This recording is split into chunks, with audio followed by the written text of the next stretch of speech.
페이지 86페이지 제8장 경건함과 동정심 피조물의 사랑 1.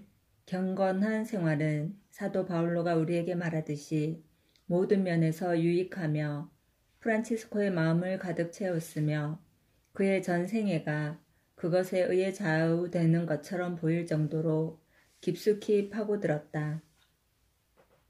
또한 그를 기도 안에서 하느님과 연결시키고 그리스도의 고통을 나눔으로써 그리스도로 변하게 한 것도 바로 사랑에 가득 찬 동정심이었다. 그가 자신을 겸손히 이웃에게 바치도록 인도한 것도 그리고 온갖 피조물들과 인간과의 조화를 회복시킴으로써 그로 하여금 원조 이전의 상태로 돌아갈 수 있게 한 것도 역시 이 사랑에 찬 동정심이었다.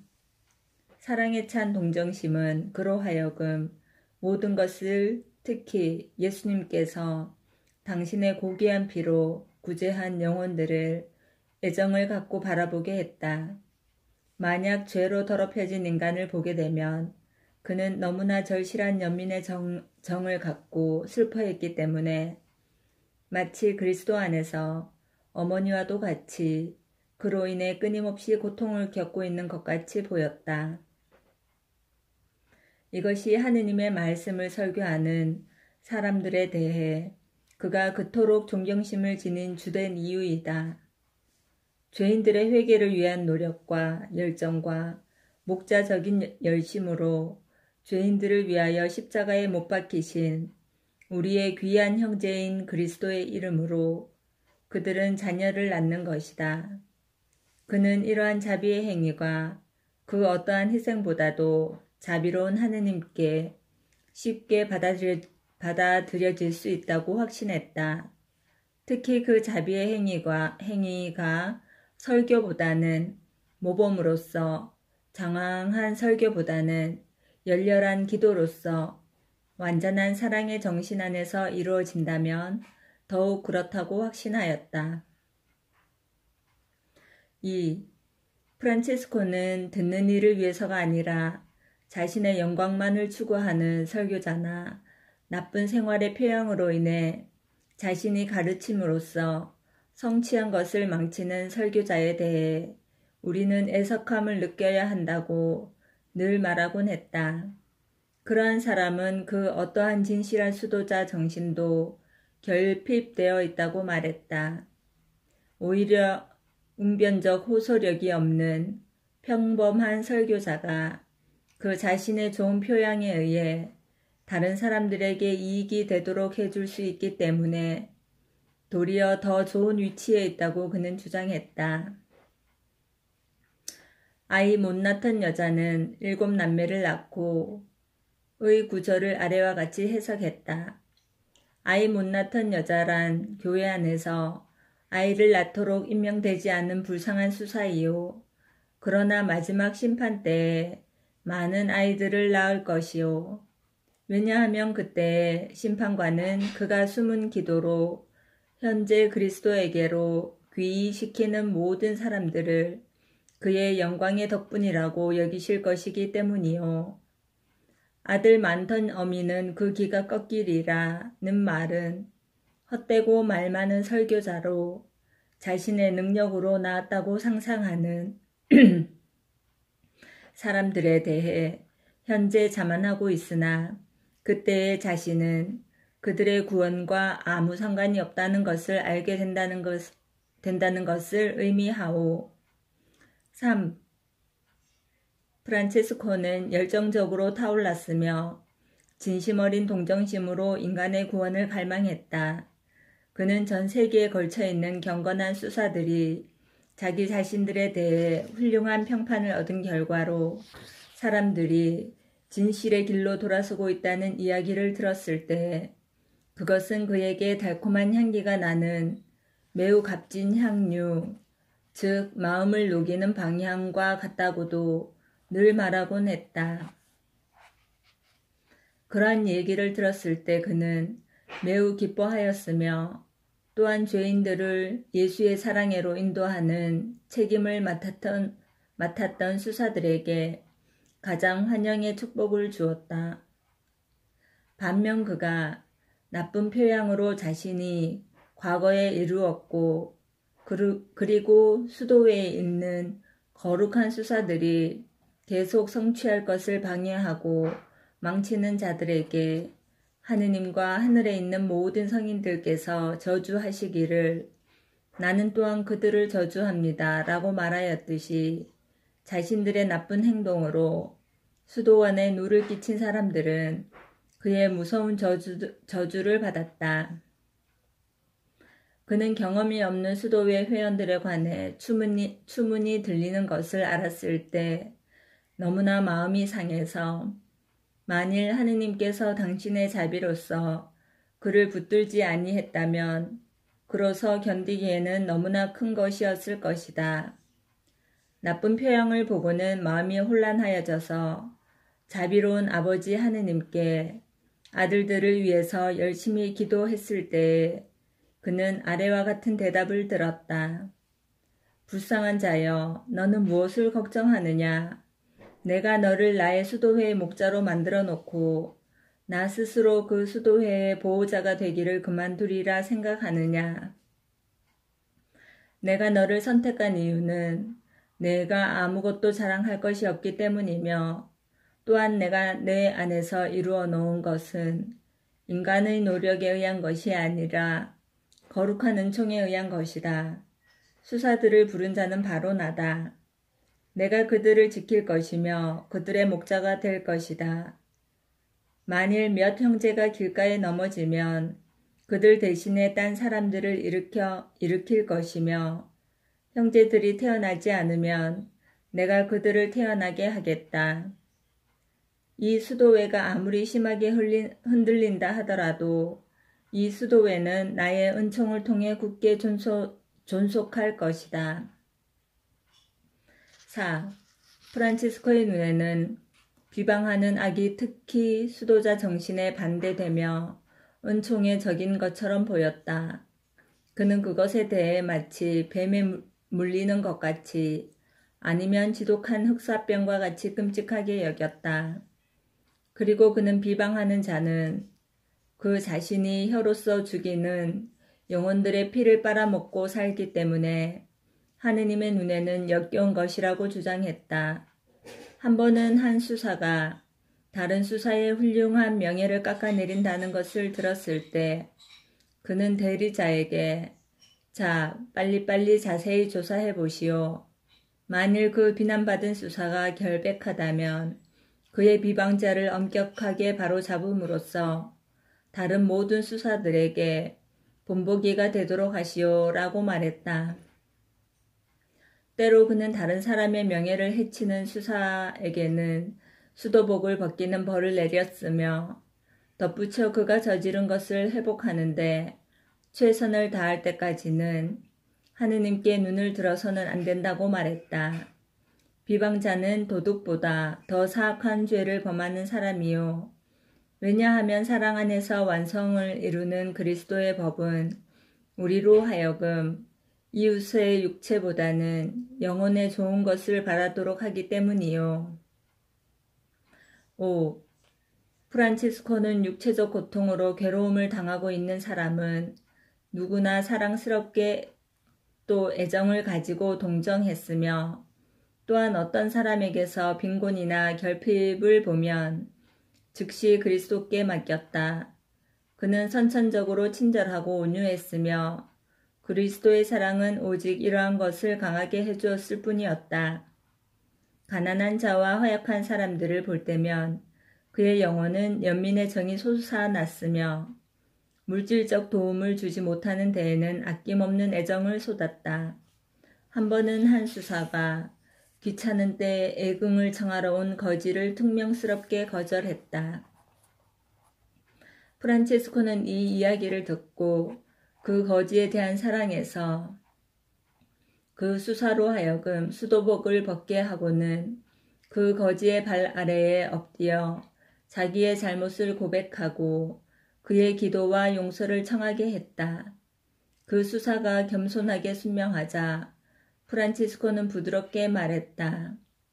내 형제여, 당신이 거지를 볼 때 당신은 바로 주님과 주님의 가난한 어머니의 형상을 보고 있는 것이요. 병든 사람을 볼 때 그가 우리를 대신해 짊어진 병을 명심하시오. 프란치스코는 만나는 모든 가난한 사람들에게서 그리스도의 모습을 보았다. 그러기에 그는 그들에게 자기가 가진 모든 것을, 비록 자기 자신이 그것을 심히 필요로 하는 경우에라도 모든 것을 줄 준비가 되어 있었다. 심지어 그는 이러한 애긍에 대해 마치 그것들이 그들에게 속한 것처럼 그들에게 권리가 있다고까지 믿었다. 한 번은 그가 시에나에서 돌아오고 있을 때 한 거지를 만났다. 그때 건강이 좋지 못했기 때문에 수도복 위에 짧은 외투를 입고 있었다. 그 가난한 사람의 궁핍한 처지를 보았을 때 프란치스코는 동료들에게 말했다. 우리는 이 외투를 저 가난한 거지에게 주어야만 합니다. 왜냐하면 그것은 그의 것이기 때문입니다. 우리는 단지 이것을 더욱 필요로 하는 사람을 찾을 때까지 빌려 갖고 있는 것일 뿐이기 때문입니다. 그러나 그의 동료는 성인 자신에게 그 외투가 몹시 필요한 것이라는 걸 알고 있어서 성인이 다른 사람에게 줌으로써 자신을 돌보지 않는 것을 보는 것이 싫었다. 그러나 하고 성인은 주장했다. 위대한 희사자이신 하느님은 내가 가진 것을 더 필요로 하는 사람에게 내가 주지 않는다면 그것을 내 쪽에서 도둑질을 한 것이라 여기실 것입니다. 그는 은인으로부터 자기가 필요로 하는 어떤 것이나 받을 때면 언제나 자기보다 더 가난한 사람을 만날 경우 그 물건을 주어도 되느냐고 묻곤 했다. 그는 자기가 할 수 있는 처지에 있는 한 외투, 수도복, 책 혹은 제대 덮개 등 어떠한 것도 전적으로 아끼지 않고 사랑의 계명에 순명하고자 그것들을 모두 가난한 사람에게 주었다. 또한 길에서 무거운 짐을 지고 가는 거지들을 만날 때면 그는 자주 그 무거운 것을 자신의 약한 어깨 위에 올려놓곤 했다. 6. 모든 것이 같은 근원에서 생겨나온다는 인식은 프란치스코를 지금까지보다 더 큰 애정으로 가득 채웠다. 그래서 그는 아주 미미한 피조물에게조차도 그들이 그와 똑같은 기원을 가졌다는 것을 알고 있었기 때문에 형제 자매라고 불렀다. 그러나 그는 그리스도의 온유하심을 그대로 반영하고 그분의 형상으로서 성서에 나오는 그 피조물에 대해 가장 온화한 동정심을 지니고 있었다. 그는 그때로 죽게 끌려 나온 양들을 자주 구했는데 이는 죄인들을 구하고자 스스로 원하시어 죽으신 천주의 어린 양을 기념하고자 한 것이다. 한 번은 그가 굿비오 주교 광구의 산 베레꾼도의 수도원에서 머물고 있을 때 양 한 마리가 그날 밤에 태어났다. 그러나 그것은 즉시 그 죄 없는 피조물에게 조금의 자비심도 가지지 않은 한 악한 암돼지의 습격을 받았는데 그 돼지는 굶주린 듯 그 양을 한 입에 물어 죽였다. 이를 전해 들은 성인은 원죄 없으신 천주의 어린 양을 상기하며 깊은 충격을 받았다. 그래서 그는 모든 이 앞에서 다음과 같이 말하면서 그 양의 죽음을 애도했다. 죄 없는 피조물인 양 형제여, 너는 그리스도를 사람들의 눈에 대신 보여주었다. 너를 죽인 사악한 동물에게 저주 있을진저 그 어떠한 인간이나 동물이 그것을 결코 먹지 말기를. 당장 거기서 그 사악한 암돼지는 병이 들어 3일 동안 앓고 난 후 마침내 자기의 죄를 죽음으로써 보상했다. 그 시체는 수도원 해자 밖에 버려져 오랫동안 방치되어 있다가 판자처럼 뻣뻣해져 가장 굶주린 동물조차 먹으려 들지 않았다. 한 동물의 잔악함이 그와 같이 끔찍한 종말을 초래했다면 처벌의 시기가 최후에 왔을 때 사악한 인간들의 운명은 어찌 될까? 이 일로 믿는 이들도 프란치스코의 따뜻한 사랑의 위력과 또 그것이 동물들도 그들 나름대로의 방법으로 호응을 할 만큼 그를 가득 채우고 있음을 볼 수 있다. 7. 시에나 가까이를 여행하고 있을 때 프란치스코는 들판에서 풀을 뜯고 있는 많은 양떼를 만났다.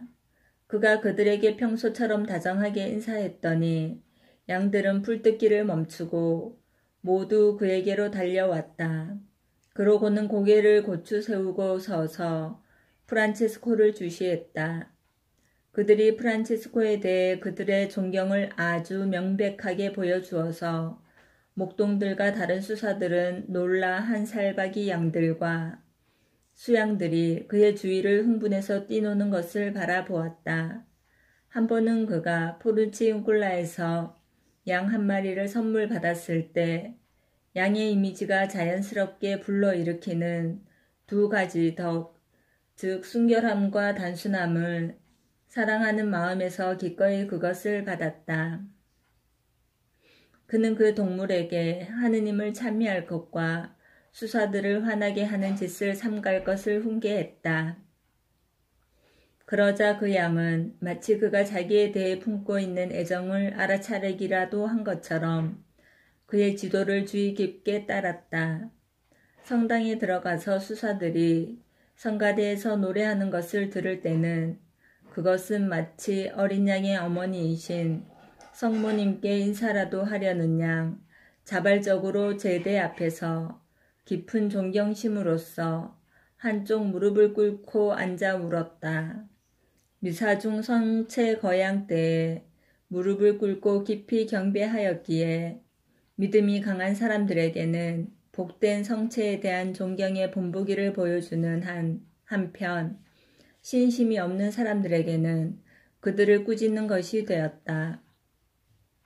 또 한 번은 로마에서였는데 그때도 프란치스코는 천주의 어린 양에 대한 존경심에서 양 한 마리를 갖고 있었는데 떠날 때가 되었을 때 그는 그 양을 세떼 솔리의 야코바 부인에게 가지라고 주었다. 그 양은 자기의 여주인을 따라 성당에 가서 마치 프란치스코가 정신적 훈련을 그에게 시킨 것처럼 그녀가 떠날 때까지 떠나지 않고 같이 머물렀다. 아침에 혹 그녀가 늦게 일어나는 일이 있으면 그 양은 그녀에게 성당에 갈 채비를 서두르라고 조르며 뿔로 그녀를 쿡쿡 찌르고 울음소리로 그녀를 깨웠다. 그녀는 저기 놀랐으며 프란치스코의 제자였으며 지금은 신앙생활의 스승이 된 그 양을 매우 좋아하게 되었다. 8. 한 번은 프란치스코가 그레치오에서 살아있는 산토끼 한 마리를 선물 받았다. 그는 그 토끼를 땅에다 내려놓고 좋아하는 곳으로 가도록 풀어주었다. 그러나 그가 토끼를 부른 순간 그것은 펄쩍 뛰어 프란치스코의 팔에 안겼다. 프란치스코는 다정하게 안고 마치 어머니처럼 그것을 가려내 하는 것 같았다. 그 다음 그는 다시는 잡히는 일이 없도록 하라고 부드럽게 경고하고는 그것을 자유롭게 가게 내버려 두었다. 그러나 그가 가라고 땅 위에다 내려놓기만 하면 토끼는 어떠한 신비한 방법으로 프란치스코가 자기에 대해 가지고 있는 사랑을 감지하기라도 한 것처럼 그의 품으로 뛰어드는 것이었다. 결국 프란치스코는 수사들에게 그 토끼를 숲속 더 안전한 장소에 갖다 두게 했다.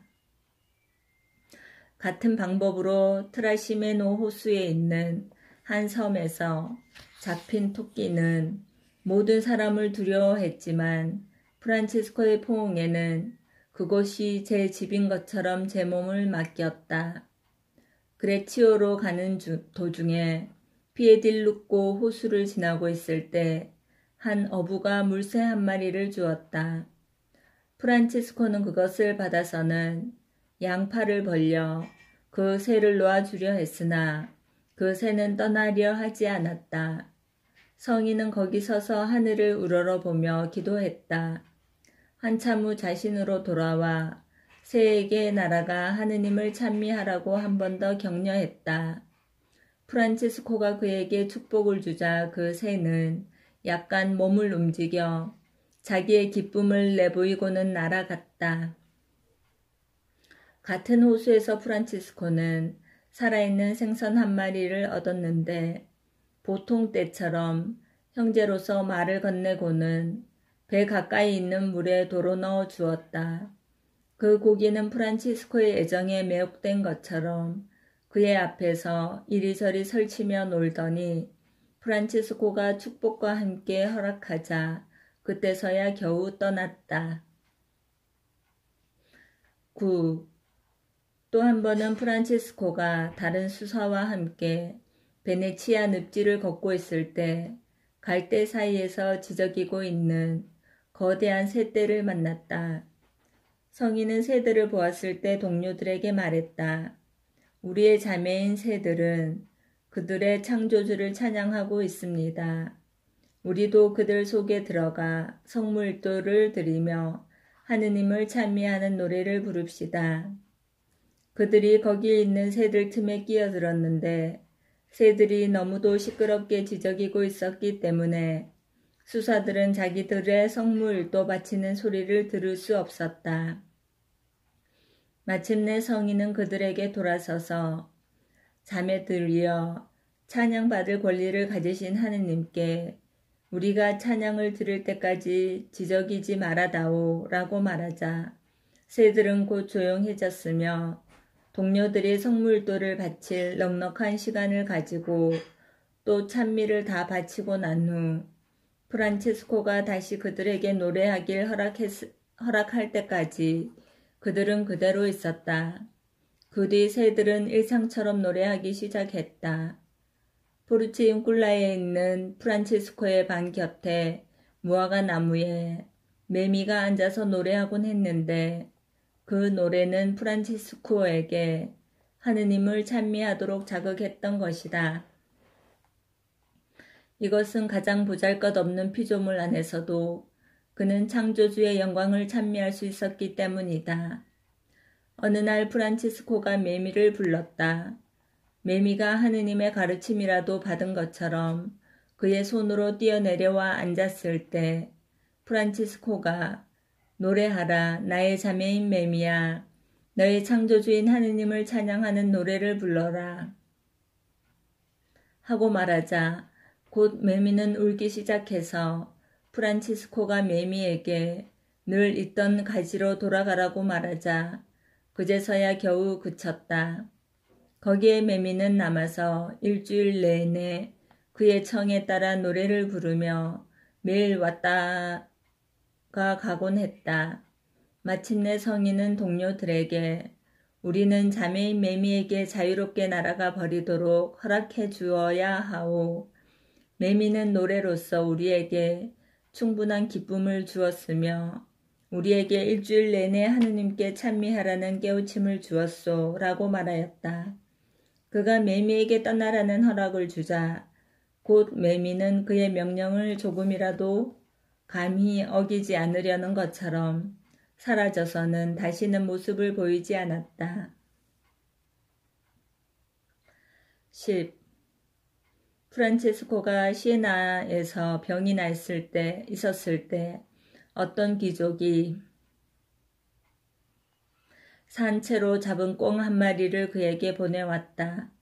그 새는 프란치스코를 보고 또 그의 목소리를 듣는 순간 매우 다정하게 프란치스코와 함께 머물러 있으면서 그에게서 떨어지려 하지 않았다.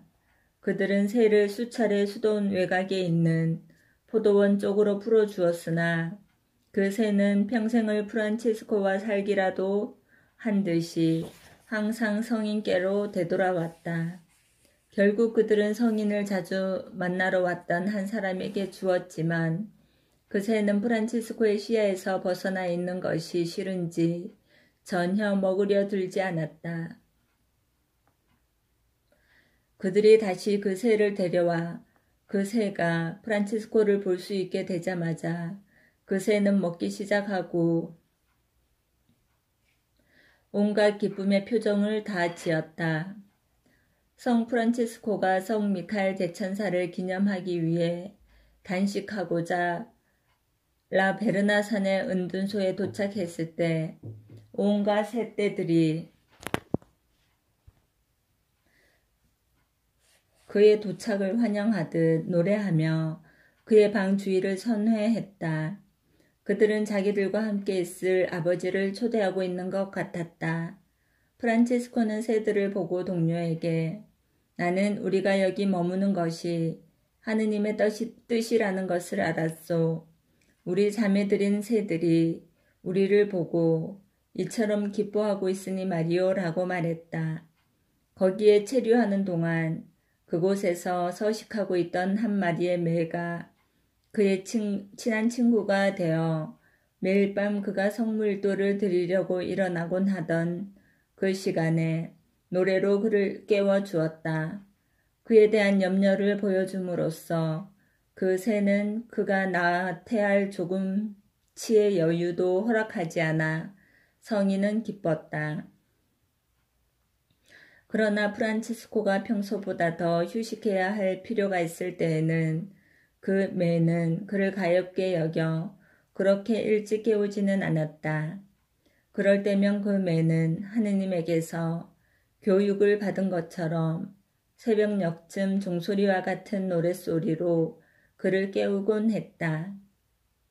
온갖 새들과 매의 노랫소리가 보여준 기쁨은 확실히 하느님을 흠숭하고 찬미하는 데 헌신하는 프란치스코가 명상의 날개를 타고 높이 오르고 세라핌의 발현으로 명상의 최고 경지에 다다르게 될 것을 가리키는 하나의 신적인 조짐이었던 것 같다.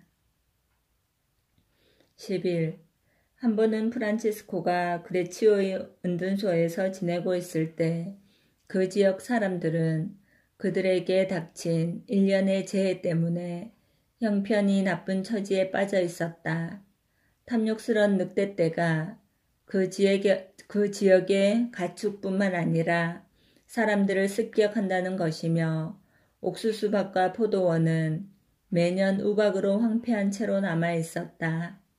프란치스코가 그들에게 설교하던 중에 그들에게 만일 여러분이 나를 믿고 참된 고백을 하며 회개에 합당한 열매를 맺음으로써 자신들을 위해 자비를 원한다는 것을 보여준다면 나는 여러분에게 전능하신 하느님의 영예와 영광으로서 이러한 온갖 재난이 곧 끝날 것이며 하느님은 여러분에게 축복을 풍부히 내리시라는 것을 약속드립니다.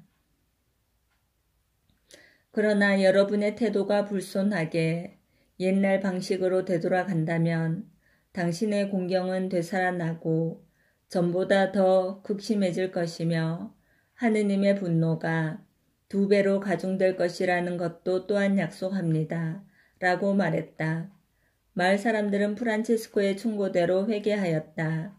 그러자 그 순간부터 그들의 고통은 끝이 났다. 위기는 지나갔고 늑대떼와 우박은 더 이상 해를 끼치지 않았다. 사실 이웃 땅을 황폐시킨 우박을 동반한 폭풍은 그들의 땅 가까이 와서는 멈추거나 진로를 바꾸어 갔다. 우박과 늑대 무리는 프란치스코와 맺은 계약을 지켰으며 동의한 대로 사람들이 하느님의 율법을 지키는 한 그들을 괴롭히려 하지 않았으며 지금 그들은 선한 삶을 살고 있다. 따라서 너무나 놀라운 매력을 지니고 있어서 야생 동물들을 복종하게 하고 숲의 짐승들을 길들이고 이미 길들여진 동물들을 훈련시키고 인간의 원죄로 인하여 인간들과 원수가 되었던 맹수들을 다시 순종하게 한 성 프란치스코의 사랑에 찬 경건심에 대해 가장 큰 존경심을 지녀야 할 것이다. 이것이야말로 참된 경건심이며 이 경건심은 모든 창조물을 사랑이란 하나의 계약으로 뭉쳐주기에 모든 면에서 유익합니다. 그것은 현세의 생명을 약속해 줄 뿐만 아니라 내세의 생명까지도 약속해 주는 덕이다.